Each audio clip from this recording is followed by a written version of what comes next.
Does God have a calendar?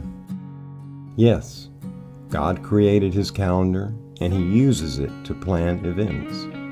The Bible shows that God created the week. Genesis 2, verses 1 through 3. Thus the heavens and the earth were finished, and all the host of them. And on the seventh day God ended his work which he had made, and he rested on the seventh day from all his work which he had made.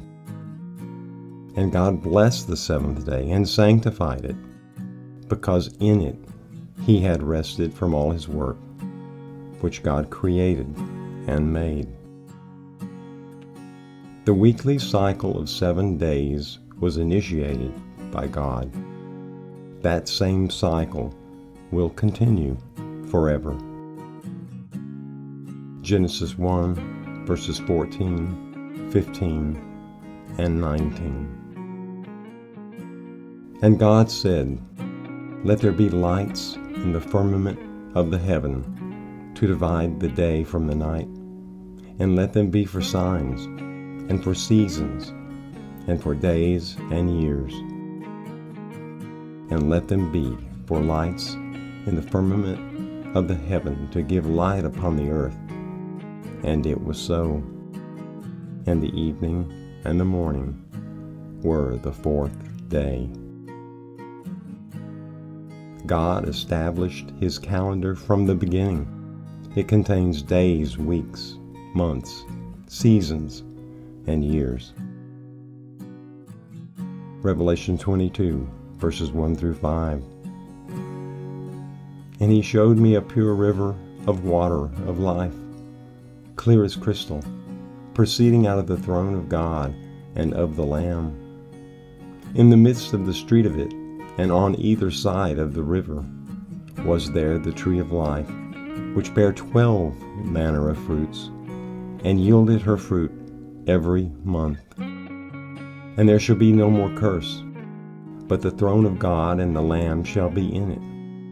And they shall see his face, and his name shall be on their foreheads, and there shall be no night there.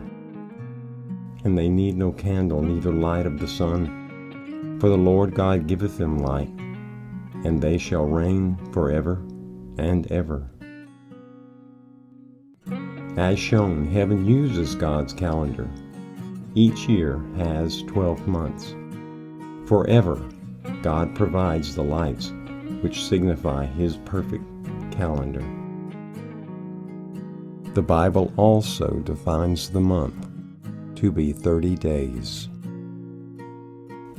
Genesis 7, verse 11.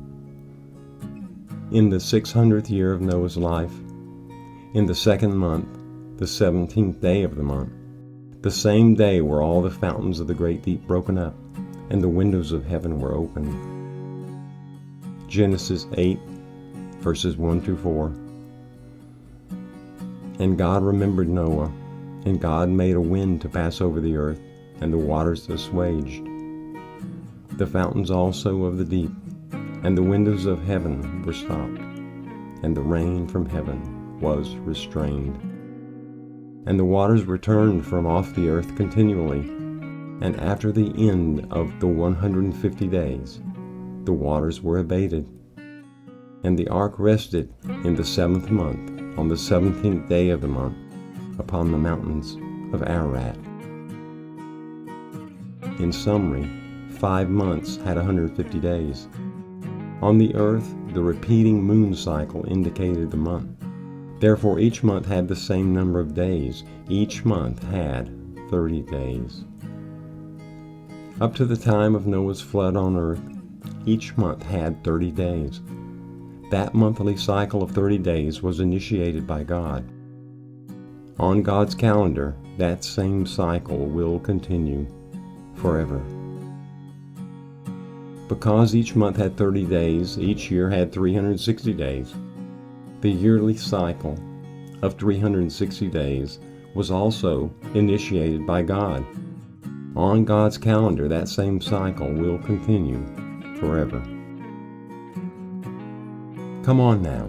God created the cycles of time. God created his calendar. Julius and Augustus Caesar may have changed Earth's calendar, but they can't change heaven's calendar. God is not going to change his calendar to honor the Caesars of Rome. If the sun and the moon did not exist, God's calendar would still be working perfectly. Why do you think a circle has 360 degrees? The number of days in the week, the month, and the year were chosen by God. He will not change them. From the beginning, God has had an unchangeable calendar. From the beginning, God's time cycles were perfect, and they will continue forever.